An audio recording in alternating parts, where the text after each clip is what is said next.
விண்ணக காற்றே நீர் என்னை நோக்கி வீசிடும், வெண்பூராவை போல என்மேல் வந்திடும். விண்ணக காற்றே நீர் என்னை நோக்கி வீசிடும், வெண்பூராவை போல என்மேல் வந்திடும்.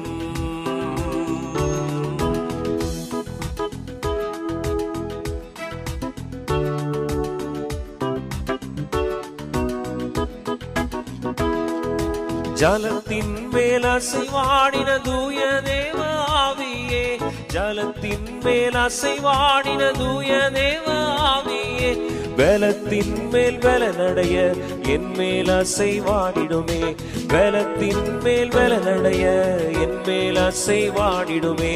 விண்ணக காற்றே நீர் என்னை நோக்கி வீசிடும், வெண்பூராவை போல என்மேல் வந்திடும்.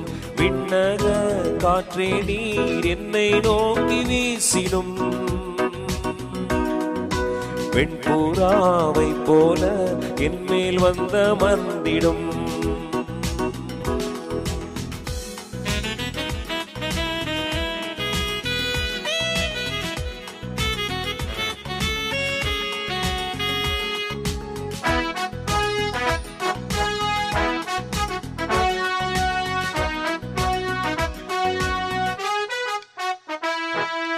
அக்கினி அபிஷேகம் இன்று வேண்டும் தெய்வமே, அக்கினி அபிஷேகம் இன்று வேண்டும் தெய்வமே.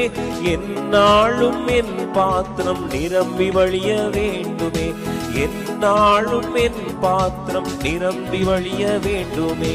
விண்ணக காற்றே நீர் என்னை நோக்கி வீசிடும், வெண்பூராவை போல என்மேல் வந்திடும். விண்ணக காற்றே நீர் என்னை நோக்கி வீசிடும், வெண்பூராவை போல என்மேல் வந்திடும்.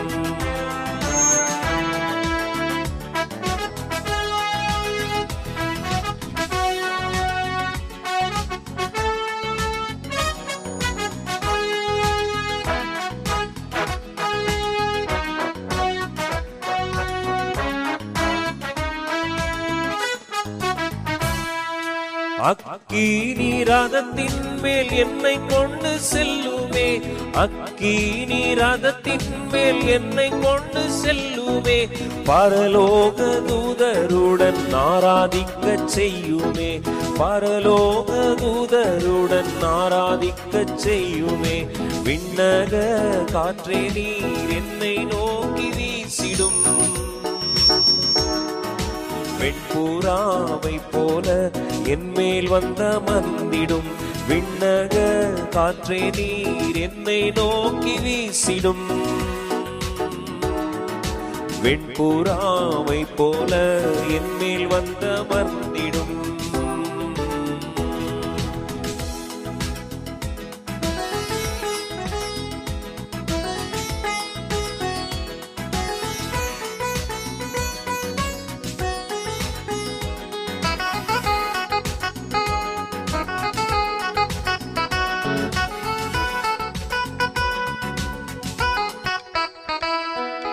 மறுரூப அனுபவம் எனக்கு வேண்டும் தெய்வமே, மறுரூப அனுபவம் எனக்கு வேண்டும் தெய்வமே.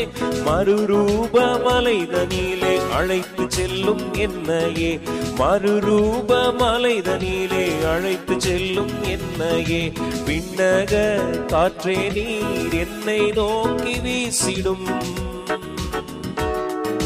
வெண்பூராவை போல என்மேல் வந்திடும். விண்ணக காற்றே நீர் என்னை நோக்கி வீசிடும், வெண்பூராவை போல என்மேல் வந்தமர்ந்திடும்.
ஒன்று ராஜாக்கள் 18:1.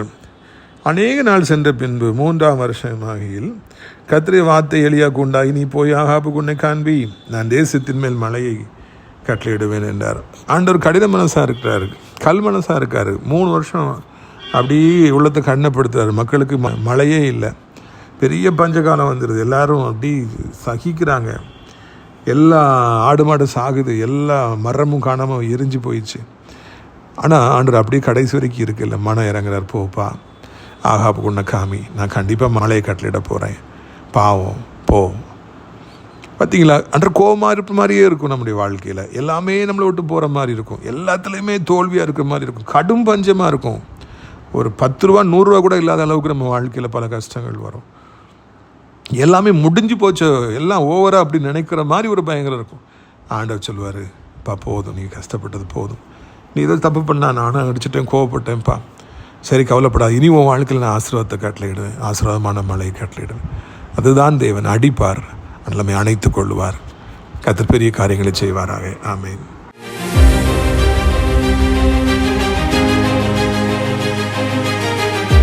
சிறியவனை பொழுதிலிருந்தும் எளியவனை குப்பையிலிருந்தும் எடுத்து உயர்த்தி ராஜாக்களோடும் பிரபுக்களோடும் வந்திருக்க செய்கிற அருமை ஆண்டவர் இயேசு கிறிஸ்துவின் எளிதான நாமத்தினால இந்த சத்தத்தை கேட்கின்ற அனைத்து தேவனுடைய பிள்ளைகளுக்கும் என்னுடைய அன்பான வாழ்த்தல்கள். நீங்கள் கோடா கோடியை பெருகுவீர்களாக, உங்களுடைய பிள்ளைகள் கோடா கோடியை பெருகுவார்களாக என்று வாழ்த்துகிறேன். பிரித்துக்குரியவர்களை, கர்த்தருடைய கிருபை நம்மை நாள்தோறும் தாங்கி வருகிறது. ஆண்டவர் ஒவ்வொரு நாளும் நாம் பைபிளை எடுத்து வாசிக்கிற பொழுதெல்லாம் புதிதான வெளிப்பாடுகளை கொடுக்கின்றவராக இருக்கின்றார். ஏற்கனவே பலமுறை நாம் பைபிளை படித்திருந்தாலும், நாம் கிறிஸ்தவர்களாய் பிறந்திருக்கின்றபடியினாலும், அவனுடைய அன்பை நாம் ருசித்திருக்கிறபடியினாலும், பைபிள் ரீடிங், பிரேயர் ரெண்டும் இரட்டை தண்டவாளங்கள் என்பதை நாம் நன்கு அறிந்திருந்தாலும், ஒவ்வொரு முறையும் பைபிளை நாம் கருத்தாக வாசிக்கிற பொழுது புதிய வெளிப்பாடுகளை கர்த்தர் நமக்கு தருகின்றார். கர்த்தர் எனக்கு தந்த வெளிச்சத்தில் புதிய செய்திகளை உங்களுக்கு கொடுக்க நான் ஆசைப்படுகிறேன். இந்த வாரம் சனிக்கிழமை காலை 10 மணிக்கு கர்த்தர் சித்தமானால் சென்னை பல்லாவரம் பம்மல் மெயின் ரோட்டில் இருக்கிற முத்தமிழ் நகர் சியோன் காம்ப்ளெக்ஸ் பின்னால் வந்தீங்கன்னா அந்த சியோன் காம்ப்ளெக்ஸில் லிஃப்ட் இருக்கும், அதில் மேலே வந்தீங்கன்னா 4வது மாடியிலே உங்களுக்காக காத்திருப்பேன். சார் மங்களராய், சகோதரர் கண்மணி சாலமன், சகோதரர் தினேஷ் போன்ற நல்ல உள்ள படைத்த நிறைய பேர் உங்களுக்காக நல்ல விருந்து ஆயத்தப்படுத்தியிருக்கிறாங்க. எல்லா ஏற்பாடுகளையும் மிக சிறப்பாக செஞ்சுருக்காங்க. நான் உங்களுக்காக தனித்தனியாக ஜெபிப்பேன். சென்னையில் இருக்கிற தேவனுடைய பிள்ளைகள் திரளாய் வந்து பங்கேற்று இயேசு கிறிஸ்து உங்களுக்கு இலவசமாய் தரும் விடுதலையை பெற்றுச் செல்லும்படியாக அழைக்கப்படுகிறீர்கள். பிரியத்துக்குரியவர்களே, அது மாத்திரமல்ல, அடைக்கலான் குருவி எனப்பட்ட ஒரு ஆவிக்குரிய முதியோர் இல்லம் மிக சிறப்பாக செயல்பட்டு வருகிறது. அநேக நல்ல உள்ளம் படைத்த தேவனுடைய பிள்ளைகள் அங்கே இருக்கிறார்கள். அவர்களுக்காக தினந்தோறும் நல்ல குருவானவர்கள், பாஸ்டர்ஸ்லாம் வந்து செய்தி கொடுத்து ஆறுதல் அடைகின்றார்கள். 3 வேளையும் மிக சிறப்பான உணவு பரிமாறப்படுகிறது. யாரெல்லாம் ஆவிக்குரிய முதியோர் இல்லம் வேண்டும் என்று விரும்புகிறார்களோ அவர்களுக்கு நீங்கள் இந்த முதியோர் இல்லத்தை அறிமுகப்படுத்த வேண்டும் என்று அன்போடு கேட்டுக்கொள்கிறோம். இந்த நாளிலும் யோவான் 4வது அதிகாரம் 7ஆம் வசனத்திலிருந்து வாசிக்க விரும்புகிறேன்.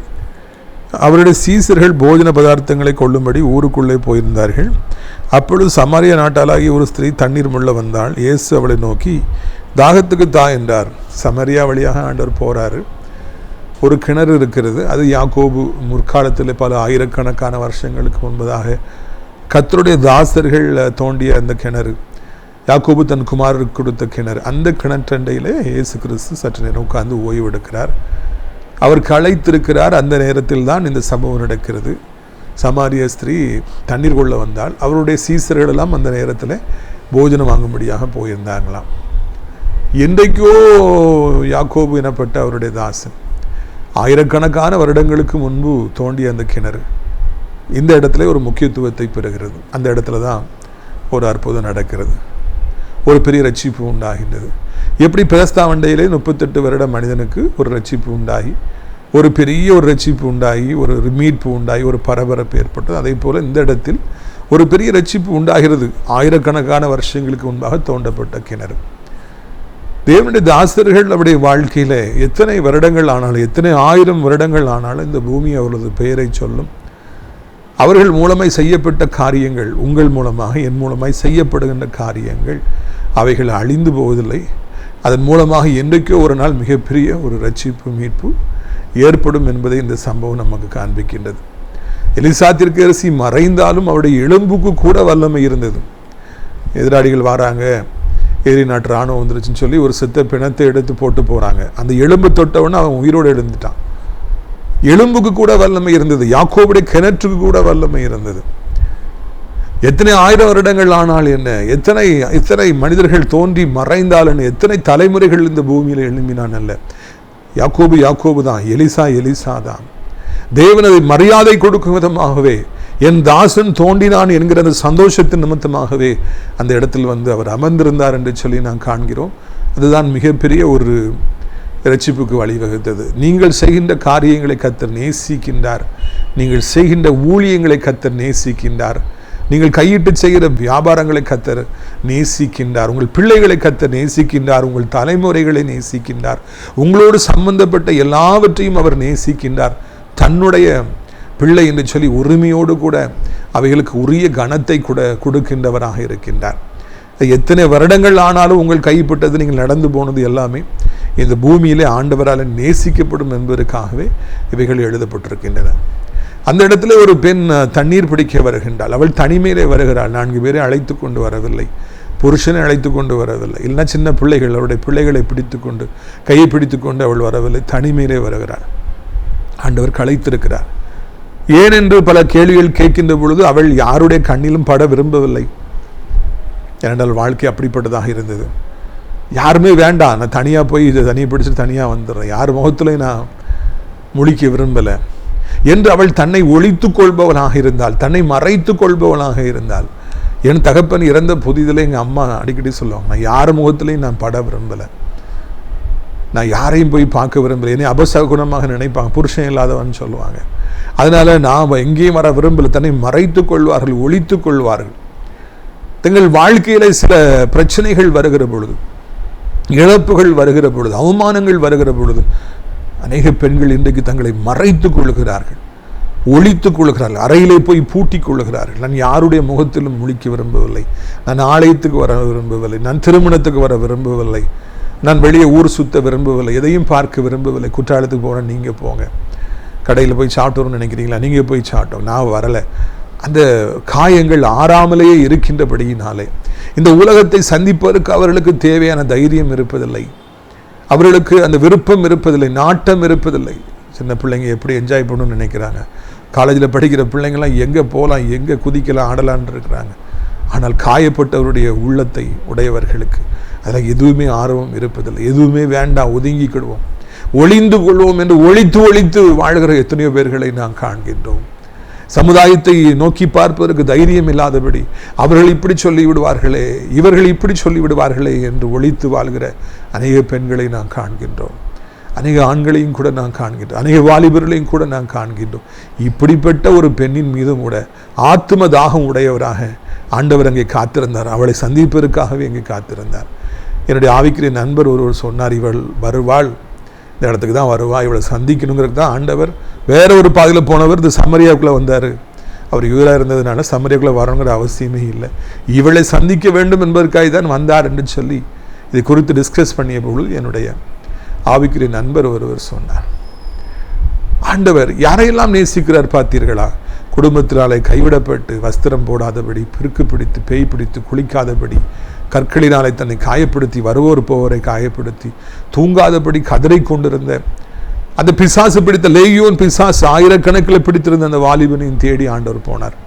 அவனுக்கு புது வாழ்வு கொடுத்தார் அந்த பிசாசுகளை துரத்தி.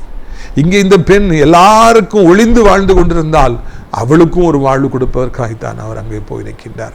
அவர் எதிர்பார்த்த அந்த நேரம் வருகிறது, தண்ணீர் பிடிக்க வருகின்றால் வழக்கம் போல ஒரு ஆடவன் இருக்காருன்னு குனிஞ்சிட்டு அந்த பொண்ணு போயிருக்கும். இயேசு கிறிஸ்து தாகத்துக்கு தண்ணீர் தருவாயா அம்மா என்று சொல்லி ஒரு கேள்வியை கேட்டு அவர் அங்கே என்ன சொல்கிறார் பார்த்தீங்களா? அருமையான ஒரு வசனத்தை பாருங்கள். அதை நோக்கி தாகத்துக்கு தண்ணீர் தாம்மா அப்படின்னு சொல்லி அவர் அங்கே அந்த கான்வர்சேஷனை, உரையாடலை அவர் ஆரம்பிக்கின்றார். இல்லைன்னா அவர் தண்ணியை பிடிச்சிட்டு அவள் போயிருப்பா, தாகத்துக்கு தண்ணீர் தருவாயா, தண்ணீர் தாம்மா அப்படின்னு சொல்லிட்டு ஒரு கேள்வியை கேட்டு அந்த பெண்ணிடத்திலே அவள் பேச ஆரம்பித்தான்னு சொல்லி பார்க்கின்றோம். இவருடைய வாழ்க்கையே பரிதாபகரமாக இருக்கிறது. இவருடைய வாழ்க்கையே ஒளிந்து ஒளிந்து வாழ்கிற வாழ்க்கையாக இருக்குது. அவன்கிட்ட போயிட்டு கொஞ்சம் தண்ணீர் தருவாயா என்று ஆண்டவர் கேட்டார். உங்களுக்கு ஞாபகம் இருக்கிற சாரிபாத் விதவை தற்கொலை பண்ணுவதற்காக விறகு பொறுக்கி கொண்டிருக்கிறாள். கொஞ்சோல எண்ணெயும் கொஞ்சோலமாக இருக்கும். அவர்கிட்ட போயிட்டு எலியா தீர்க்கதரிசி கொஞ்சம் தண்ணீர் தருவாயா, அவள் தண்ணீர் கொடுக்க வந்தவுடனே அப்படி கொஞ்சம் அடை எனக்கு போட்டு தருவாயா. அவர்களே பரிதாபமான ஒரு நிலைமையில் இருக்கின்றார்கள். ஆனால் ஆண்டவரோ அவர்களிடத்திலும் போய் நீ எனக்கு ஏதாவது தருவாயா, தண்ணீர் தருவாயா என்று. எலியா தீர்க்கதரிசி எப்படி சாரிபாத் விதவைட்டு தண்ணீர் கேட்டாரோ அதே போல இந்த பெண்ணிடத்துல ஆண்டவர் தண்ணீர் தருவாயா. போங்கயா, எங்களுக்கு 1000 பிரச்சனை இருக்குது, இதில் தண்ணியா, எல்லாருக்கும் கோபம் வராதா?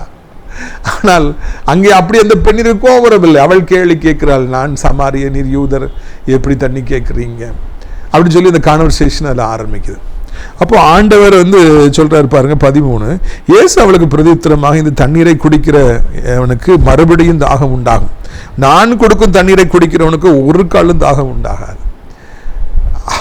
ஒரு தண்ணியை பற்றி பேச ஆரம்பிச்சோன்னா ஆண்டவர் சொல்கிறது, அம்மா இந்த தண்ணியை குடித்தா கொஞ்ச நேரத்தில் மறுபடியும் தாகம் வந்துடும், நான் கொடுக்குற தண்ணீரை குடிக்கிறவனுக்கு ஒரு காலம் தாகம் உண்டாகாது, பெர்மனண்ட்டாக நான் அந்த தாகமே இல்லாதபடிக்கு தருவேன். சாராயத்தை குடிக்கிறவர்களுக்கு அந்த நேரத்தில் கொஞ்சம் நல்லா இருக்கும், அதுக்கு பிறகு ஒரு 5-6 மணி நேரம் ஆனோடனே மறுபடியும் சாராயத்தை குடிக்க வேண்டுங்கிற ஆசை, மறுநாளும் அவங்க குடிக்க வருவாங்க. தினந்தோறும் சாராய கடையை தேடி ஓடுகிற எவ்வளவோ பேர்களை மறுபடியும் எவ்வளோ முறை குடித்தாலும் அவங்களுக்கு அந்த தாகம் அடங்காது. சாராயத்தை குடித்து கொண்டே இருக்கணும். மொபைல் ஃபோனில் இப்போ தவறான காட்சிகளை பார்க்க இன்னும் எவ்வளோ பார்க்குறவங்க எத்தனை முறை பார்த்தாலும் அது அடங்காது, மறுபடியும் பார்க்கணும், அந்த பாவத்தை செய்யணும்னு தோணும். அதை போலவே இந்த உலகத்தில் காணப்படுகிற எவ்வளவோ இன்பங்கள் என்று சொல்லப்படுகிறவைகளை நான் தேடி சென்றாலும் அவைகள் நம்முடைய தாகத்தை தீர்ப்பதில்லை. அதை நீங்கள் புரிந்து கொள்ள வேண்டும். மறுபடியும் அதை செய்ய வேண்டும் என்று தான் ஒரு எண்ணம் வரும்.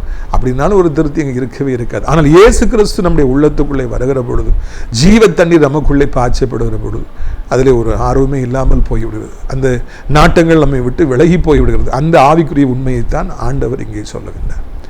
பாவத்தை விட முடியவில்லை, மதுபானத்தை விட முடியவில்லை, கஞ்சாவை விட முடியவில்லை, அந்த தவறான காரியங்களை விட முடியல, வெளியே வர முடியலன்னா ஜீவ தண்ணீரை நீங்கள் குடித்து பாருங்கள், பரிசுத்த ஆவியை பெற்று பாருங்கள். உங்களுக்கு அந்த எண்ணங்கள் எல்லாம் உங்களை விட்டு அப்படி துளியளவும் இல்லாதபடிக்கு உங்களை விட்டு நீங்கிவிடும். எப்படியாக வெற்றியுள்ள ஒரு கிறிஸ்தவ வாழ்க்கை வாழ்வது, பரிசுத்தமான ஒரு வாழ்க்கை வாழ்வது என்பதற்கு இந்த வசனம் ஒரு அருமையான ஒரு வழியாக இருக்கிறது. வழி காண்பிக்கிற அந்த பலகையாக அது இருக்கின்றது.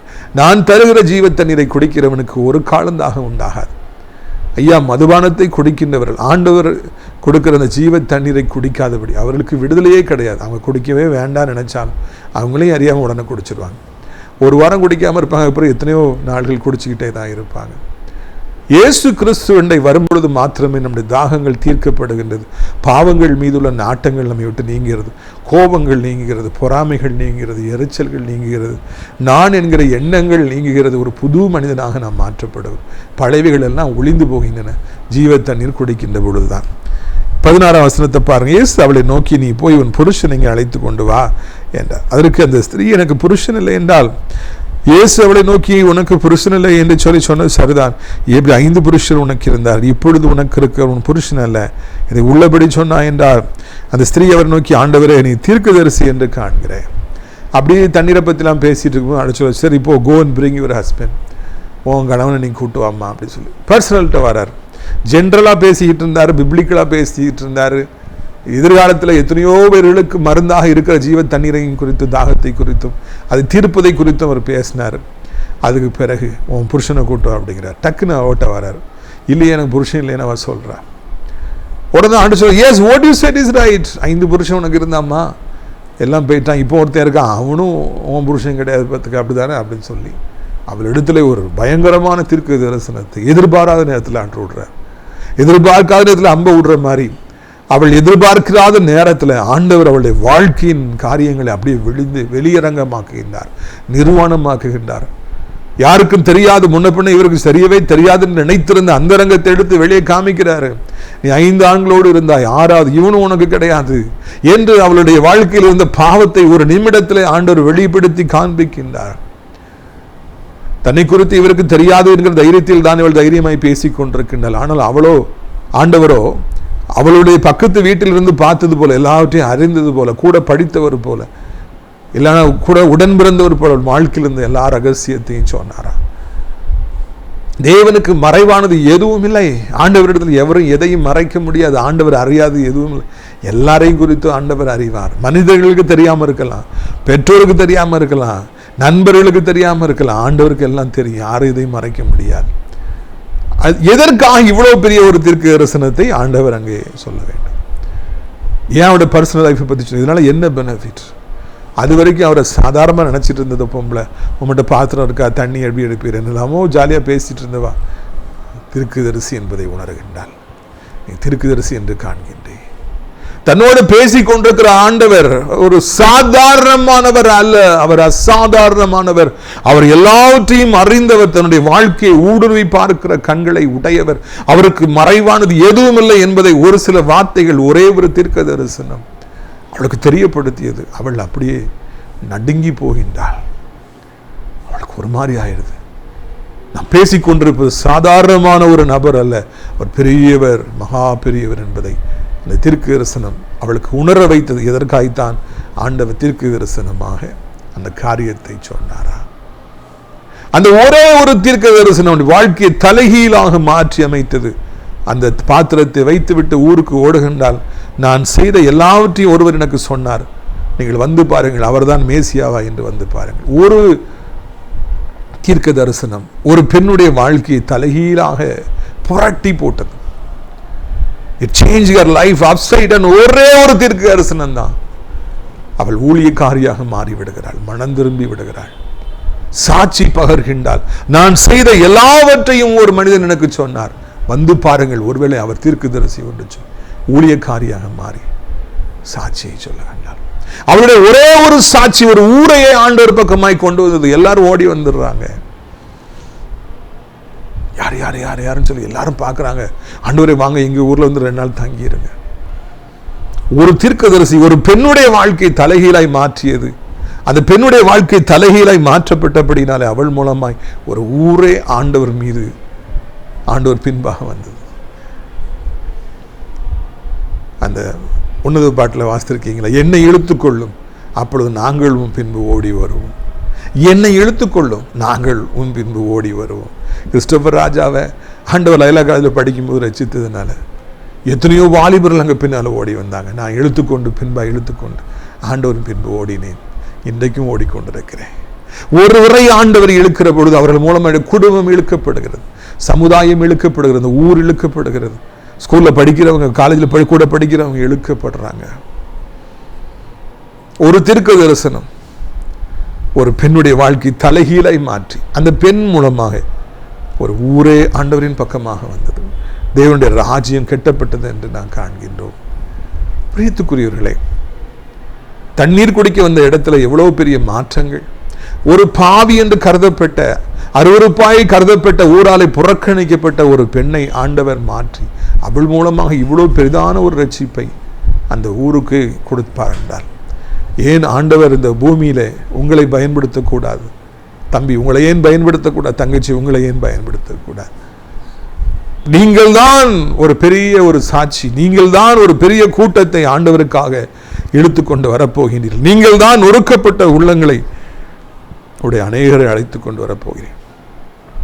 எனது 2 தெருவுக்கு பக்கத்தில் இருக்கிற ஒரு அருமையான சகோதரி, நான் அவளை பல வருடங்களை அறிவேன். நல்ல பெண். போராடி பார்த்து சோர்ந்து போனபடியினால் இனி பின்னால் போராட முடியாது என்று இரவு நேரத்தில் அவர்கள் தூக்கு போட்டு தற்கொலை செய்து கொண்டார்கள். எனக்கு 2 தெருவுக்கத்தில் தான் இருக்கிறார்கள்.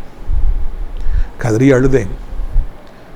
என்றைக்காவது ஒரு நாள் நான் அவர்களை அழைத்து, சகோதரி பயப்படாதிருங்கள், இயேசு உங்களுக்கு உதவி செய்வார் என்று நான் ஜெபித்திருப்பேன் என்றால், அது அவருடைய நெஞ்சை தொற்றுக்கும் என்றால், இன்றைக்கு ஒரு ஆத்மாவை சாத்தான் எடுத்து சென்றிருக்க முடியாதல்லவா? எங்கோ ஊழியம் போய் செய்யணும்னு நினைக்கிறோம், அடுத்த தெருவில் இருக்கவங்களுக்கு ஊழியம் செய்யாம போயிடுறோம். அன்பு தம்பி, தங்கச்சி, அறுவடை மிகுதியாக இருக்கிறது. கண்களை மூடி முழிப்பதற்குள்ளாக எத்தனையோ ஆத்துமாக்களை சாத்தான் நரகத்துக்குள்ளாக இழுத்துக்கொண்டு சென்று கொண்டிருக்கின்றார். விழித்துக் கொள்வோம். உங்களுக்கு ஒரு சாதாரணமாக நினைக்காதீங்க, நான் சொல்லி யார் கேட்பா நினைக்காதீங்க. ஊழியம் மிகுதியாக இருக்கிறது, அறுவடை மிகுதியாக இருக்கிறது. எவ்வளோ காலம் நீங்கள் சாதாரணமாக செலவழிச்சிட்டீங்க, உங்களுக்காக வாழ்ந்துட்டீங்க. இனி ஆண்டவருக்காக வாழுங்க. இந்த சமாரியா பெண்ணால் இந்த ஊரையே கொண்டு வர முடியும் என்றார். 5-6 திருமணம் செய்து பாவமான வாழ்க்கை வாழ்ந்து கொண்டிருந்த, 5-6 திருமணம் செய்யணும், 5-6 ஆண்களோடு வாழ்ந்து பாவம் என்று வாழ்ந்து கொண்ட ஒரு பெண் மூலமாக ஒரு ஊரே சந்திக்கப்பட முடியும் என்றால், ஏன் உங்கள் மூலமாக உங்கள் ஊர், நீங்கள் படிக்கிற ஸ்கூல், நீங்கள் படிக்கிற காலேஜ் என்று வேலை பார்க்கிற இடத்தை எத்தனை பேர்களை கொண்டு வர முடியும் அல்லவா? எனவே நீங்கள் ஆண்டவருக்காக எழும்புங்கள். கர்த்தர் உங்களை ஆசீர்வதிப்பாராக. உங்களுடைய ஆசீர்வாதத்திற்காக நான் ஜெபிக்க முடிய விரும்புகிறேன். கண்களை மூடுவீர்களா? அப்போ பிதாவே, வானத்துக்கு பூமிக்கும் ஆண்டவரே, ஜோதிகளின் பிதாவாகிய தெய்வமே, இந்த அருமையான நாளிலும் கூட ஆண்டவரே ஒரு சாட்சி ஆண்டவரே, அதுக்கு காரணம் ஒரு தீர்க்க தரிசனம், ஒரு சாட்சி, ஒரு ஊரையை ஆண்டவரின் பக்கமாய் கொண்டு வந்ததப்பா, உம்பக்கமாய் கொண்டு வந்தது ராஜா. தீர்க்க தரிசனத்திற்கு எவ்வளவு வல்லமை இருக்கிறது என்று இந்த வசனம் காண்பிக்கும் பொழுது, தீர்க்க தரிசனமே கிடையாது, அதெல்லாம் பொய், அதெல்லாம் பித்தலாட்டம், கள்ள தீர்க்கதரிசிகள் என்று கள்ள ஊழியக்காரன் சொல்ற எவ்வளவோ மதியற்றவர்களை காண்கிறோம் ஐயா. ஆனால் அந்த ஒரு தீர்க்க தரிசனம் தான் அந்த பெண்ணுடைய வாழ்க்கையை தலைகீழாய் புரட்டி போட்டது. அவள் சொன்ன ஒரு சாட்சி தான் ஒரு மொத்த ஊர் ஜனங்கள் இதயத்தை கசக்கி ஆண்டவரின் பக்கமாய் கொண்டு வந்தது. ராஜா, அறுவடை மிகுதியாக இருக்கிறது. கண்களை மூடி முழிப்பதற்குள்ளாக எத்தனையோ ஆத்துமாக்களை, விலையேற பெற்ற ஆத்துமாக்களை சாத்தான் கொண்டு போகின்றார். தற்கொலை என்பது முடிதல்ல, அது ஆரம்பம். எங்கள் ஆவி ஒரு காலம் சாக முடியாது, சரீரம் சாகலாம், ஜீவாத்துமாக நாங்கள் இருக்கிறோம், அது சாகாது. அது குறித்த காலம் வரைக்கும் அது பேயா உலாவும், தற்கொலைக்கு பெறும். அதுக்கு பிறகு நித்திய ஆக்கினைக்குள்ளாகி போகும். இதைத்தான் சாத்தா விரும்புகிறான், செத்துவிடு என்று சொல்லி எவ்வளோ ஆத்துமாக்களை கொண்டு போகிறான். ஆண்டவரே, அறுப்பு மிகுதியாக இருக்கிறது, ஓடி போய் உங்களுடைய நாமத்தை அறிவிக்க, தீர்க்கதரிசனம் சொல்ல, சாட்சி சொல்ல எங்களுக்கு ஆண்டவரை உதவி செய்யுங்க. எவ்வளோ பெரிய வியாதியாக இருந்தாலும் இன்றைக்கு அவர்களை தொட்டு அற்புதமான சுகத்தை தரும்படியாக, அவர்களை விடுவிக்கும்படியாக ஆண்டவரே, அவருடைய புண்களை, கட்டிகளை, அவருடைய வேதனைகளை, நோய் கிருமிகளை, நோய் தொற்றுகளை, அடைப்புகளை மாற்றும்படியாக ஆண்டவரே, இன்றைக்கே பலகீன நீங்கி பழைய பலத்தோடு எழும்பி பழையபடி வேலை செய்ய, குடும்பத்துக்கு தன் கடமையை செய்ய, சம்பாதிக்க, மகிழ்ச்சியாய் வாழ உதவி செய்யுங்க. விபத்து, நாச மோசங்கள், ஹார்ட் அட்டாக்கு, ஸ்ட்ரோக்கு, சடுதல், எந்த நாச மோசங்கள், விபத்து, மரணங்கள் வராதபடி காத்துக்கொள்ளுங்க. குடும்ப வாழ்க்கையில் சமாதானத்தை தாரு. கசப்பின் மத்தியில் இருக்கிறவர்களுக்கு சமான பிரபு சமானத்தை தந்து அவர்களை வாழ வழி செய்ய வேண்டும் என்று கெஞ்சுகிறோம். வல்லமை புறப்பட்டு செல்லட்டும். கோணலான காரியம் செவைப்படும். வழியே இல்லை என்று சொல்லுபவர்களுக்கு ஏதாவது ஒரு வழியை சந்தோஷமாய் திறந்து தார். அப்படியே பாத்திரங்கள் நிரம்பி வழியட்டு, பஞ்ச காலத்தில் நிரம்பி வழியட்டு. வெயில தாங்க முடியலப்பா, எப்பா தாங்கவே முடியல, தயவு செய்து சூரியனே உன்னை கட்டி போடுகிறேன் இயேசுவின் நாமத்தில். அப்படியே அடங்கு, ஏன் சுட்டரிக்கிற, பின்னால போ. குளிர் காற்று வீசட்டும், வாடை காற்று, தென்றல் காற்று வீசட்டும், மழையா காலம் ஆரம்பிக்கட்டும். ஆண்டவரே தகப்பனே, வயதான கிளி விழுந்து விடாதபடி காத்துக்கொள்ள, பாவத்தின் பிடியில் இருப்பவர்களை ஜீவத்தினை கொடுத்து மீட்டெடுத்து கொண்டு வாருங்க. ஆண்டவரே, இந்த உலகம் இருக்கிற அத்தனை மக்களையும் ஆசீர்வதிங்க.